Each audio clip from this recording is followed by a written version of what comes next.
Meus amados, quero saudar a todos com a paz do Senhor. Nesta oportunidade, eu louvo a Deus pela vida de cada um dos irmãos e louvo a Deus também pela existência deste instrumento de Deus que tem disseminado a palavra do Senhor para os pecadores. Quero relembrar que no dia 3 de janeiro o canal estará completando o seu primeiro ano e naquela data nós estaremos sorteando 2 Bíblias. Eu já apresentei a Bíblia em outro vídeo e eu quero pedir aos irmãos que se inscrevam, aqueles que não forem, indiquem alguém para se inscrever, porque o sorteio cairá sobre os que estiverem inscritos. Vimos aqui com o editor e vimos que a maneira mais prática é contemplarmos os inscritos. Então, que você possa continuar compartilhando as nossas mensagens e também indicando o canal para outros, para que possam se inscrever e, quem sabe, ganhar a Bíblia, que será a lembrança do primeiro aniversário do nosso canal. Convido-vos para lermos alguns versículos na primeira carta de Paulo a Timóteo, capítulo 4, versículos 12 a 15. 1 Timóteo 4, 12 a 15. Ninguém despreze a tua mocidade, mas sê exemplo dos fiéis, na palavra, no trato, no amor, no espírito, na fé, na pureza. Persiste em ler, exortar e ensinar. Não desprezes o dom que há em ti, o qual te foi dado por profecia, com a imposição das mãos do presbitério. Medita nessas coisas, ocupa-te nelas, para que o teu aproveitamento seja manifesto a todos. Sendo exemplo dos fiéis. É disso que nós falaremos nesta oportunidade. Louvado seja o Senhor para sempre. Queridos, demonstrando um zelo, um zeloso cuidado pastoral e paternal, o apóstolo Paulo escreveu a Timóteo, que ele chamava de seu verdadeiro filho na fé, que recentemente havia sido empossado na igreja de Éfeso. E ele escreve para animá-lo e para encorajá-lo e, sobretudo, prepará-lo acerca da responsabilidade de liderar um povo tão idólatra quanto era o povo de Éfeso. Glória a Jesus. No capítulo 1 desta mesma epístola, capítulo 1, versículo 3, Paulo diz: como te roguei, quando parti para Macedônia, que ficasses em Éfeso. Veja que a expressão de Paulo nos dá a entender que houve uma certa resistência de Timóteo em assumir o pastorado daquela igreja tão grande, tão problemática e tão idólatra. Mas Paulo diz: eu roguei que ficasse lá, e lá você falasse, ensinasse pessoas que não ensinassem outras doutrinas. Meus amados irmãos, era em Éfeso que estava instalado o grande Deus, o grande templo da deusa Diana. Lá em Éfeso, a idolatria era tão grande, meus amados, que eles faziam nichos, isto é, miniaturas do templo para vender. Quer dizer, eles adoravam tanto a imagem da deusa Diana quanto o próprio templo. E deles, eles faziam miniaturas e vendiam como indulgência, como se aquilo servisse para alguma coisa. Então era nesse ambiente inóspito, nesse ambiente difícil, nesse ambiente idólatras, filosófico, que o nosso irmão Timóteo estava. Então Paulo escreve para ele, dando alguns conselhos, e ele então, para que ele se aclimatasse ali em Éfeso, sabendo que o pior problema da igreja de Éfeso eram as doutrinas falsas, e que Timóteo deveria combatê-las com toda a força, com todo o rigor que a Bíblia, que as Escrituras impunham a ele. Mas Paulo, ele vê em Timóteo alguém diferenciado. Era alguém que tinha um cabedal, ele tinha uma preparação ministerial, e que Paulo escreve nas suas duas cartas, na primeira e na segunda, a Timóteo, ele escreve que uma das coisas que faziam com que Timóteo fosse um obreiro preparado era que Timóteo tinha uma educação familiar. Timóteo não era alguém que havia caído como um paraquedas, que ninguém conhecia, como um Melquisedeque, que ninguém conhecia a sua descendência, que ninguém conhecia os seus familiares, não.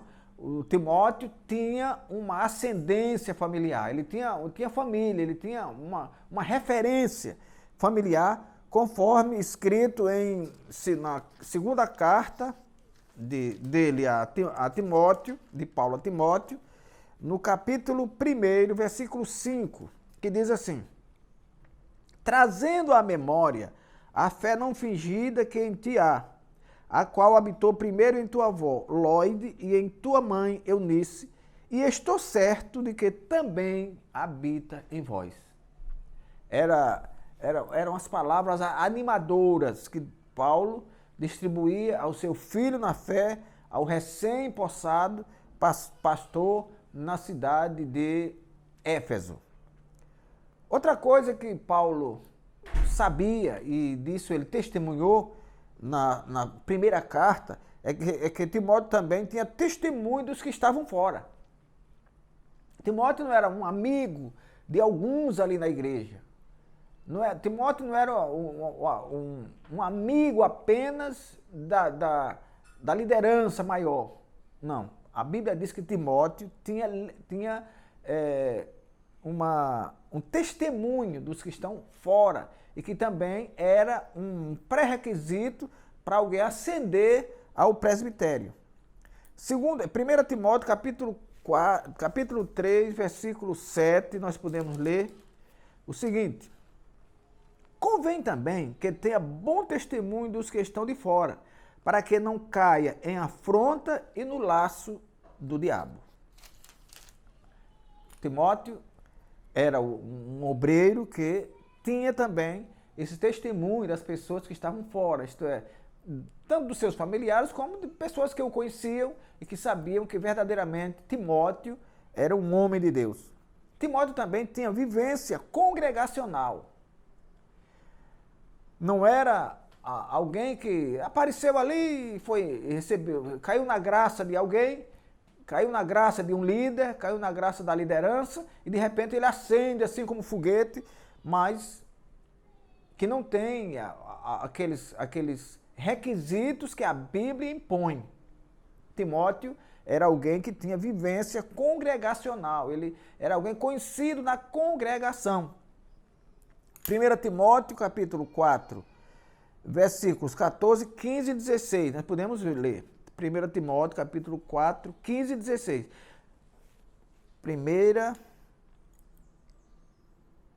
1 Timóteo 4, 14, 15 e 16. Não despreze o dom que é em ti, o qual te foi dado por profecia, com a imposição das mãos do presbitério. Medita estas coisas, ocupa-te nelas, para que o teu aproveitamento seja manifesto a todos. Tem cuidado de ti mesmo e da doutrina, persevera estas coisas, porque, fazendo isto, te salvarás tanto a ti mesmo como aos que te ouvem. Glória a Deus.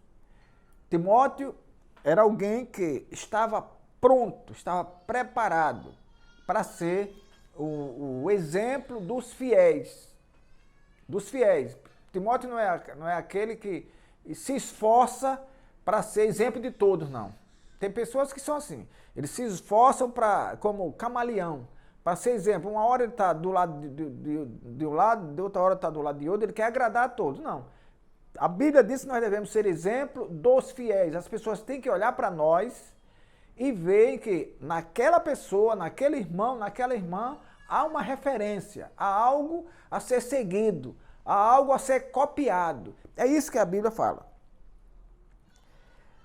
Quando Paulo escreve, principalmente a primeira carta, ele traz alguns assuntos que ele pede, ele entrega aqueles assuntos a Timóteo, para que ele, assimilando, guardando aqueles assuntos, ele possa ensinar a igreja de Éfeso e tirar do coração das pessoas a falsa adoração, as falsas doutrinas, aquilo que havia sido ensinado pela parte filosófica, já que a Grécia era o berço da filosofia, mas que precisavam receber a palavra de Deus. Então o apóstolo fala a Timóteo das falsas doutrinas, que eu já disse que era o primeiro problema da igreja em Éfeso. Ele fala dos deveres, que o Timóteo ensinasse os deveres dos bispos e diáconos. Ele fala também sobre a obrigação de orarmos uns pelos outros. Fala também da apostasia dos últimos tempos. Porque Paulo, sendo um obreiro novo, ele podia ver alguém que estava ali há algum tempo e de repente ele desaparecia, ele podia se embaraçar com isso. Paulo diz, não, apostatarão alguns da fé. Não se preocupe que isso vai acontecer. Quando você faça tudo para que não aconteça, mas acontecendo é normal. É a Bíblia quem diz, é a palavra de Deus, e isso vai acontecer. Aí Paulo diz, na primeira carta a Timóteo, no capítulo 4, versículo 6, ele fecha aquele assunto com algo que eu considero fundamental, maravilhoso, para alguém que quer aprender, alguém que quer ensinar também aquilo que aprendeu. Paulo diz no capítulo 4, versículo 6 da primeira carta: propondo estas coisas aos irmãos, serás bom ministro de Cristo, criado com as palavras da fé e da boa doutrina que tem seguido. Então, quem ensina a palavra sem rodeios, sem medo, sem dourar, sem tergiversar, sem mudar para aqui, sem mudar para acolá, o apóstolo diz que tem a condição de ser bom ministro de Cristo. Ministro de Cristo, não é ministro de si próprio, não é ministro de alguns, não é ministro da igreja, não, é ministro de Cristo para a igreja. Porque o ministro foi dado por Cristo à igreja, mas ele tem que ser ministro de Cristo. O ensino é de Cristo, o centro do nosso ensino tem que ser de Cristo, não é nosso. Não tem que ser sabedoria humana, filosofias intermináveis, como o próprio apóstolo Paulo diz.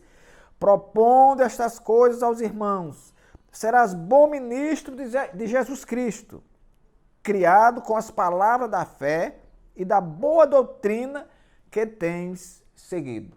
Então, quem é criado com as palavras da fé? O bom ministro. Quem segue a boa doutrina? O bom ministro, aquele que aprendeu a genuína, a infalível, a inerrante palavra do Senhor. Portanto, amados irmãos, nos esforcemos para sermos verdadeiramente exemplo dos fiéis e não sejamos aqueles que fazem tropeçar, que tem pessoas que não têm ritmo de vida. Um dia está em cima, outro dia está embaixo. Um dia é crente, outro dia é meio crente. Um dia é quente, outro dia é frio. E até vira-se até morno. Mas a Bíblia diz que quem ensina a boa doutrina, quem ensina a palavra de Deus, será bom ministro. Quando eu digo bom ministro, eu não estou me referindo até só a ministros, a pastores, a evangelistas, não. As pessoas que ensinam, qualquer pessoa que ensina a boa palavra, a palavra sem rodeios, sem medo, ele será um bom ensinador, ele será um bom crente, ele será um bom guia daqueles que querem seguir para o Senhor, para o céu. Que o Senhor nosso Deus nos abençoe e nos guarde. Até o nosso próximo encontro. Inclinai os vossos ouvidos e vinde a mim. Ouvi e a vossa alma viverá.